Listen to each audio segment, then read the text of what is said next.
Let's start. Today we will see how to create a normal chip in Flutter Android. Let's see the main.dart file. First, we import this Dart package.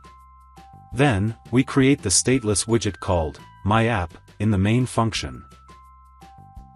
This is the MyApp stateless widget. We create a material app and apply a theme in the build function. The home attribute is set to a stateful widget called MyHomePage. This is the MyHomePage stateful widget. Here we create a state object of this stateful widget, whose name is _MyHomePageState.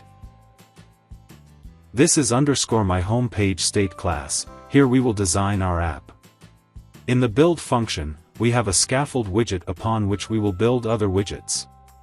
The AppBar attribute is set to the AppBar widget. We have used the title variable as the title of this AppBar.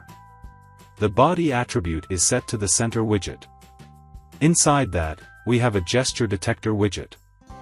We are using this widget because the chip widget that we are going to create ahead does not have an on-click event in itself.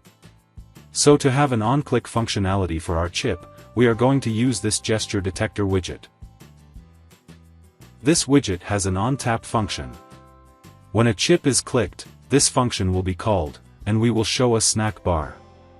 The child attribute of the gesture widget is set to a chip widget. Here we set various attributes of the chip like label, background color, elevation, shadow color, avatar, shape, etc. This is how the avatar is set in the chip.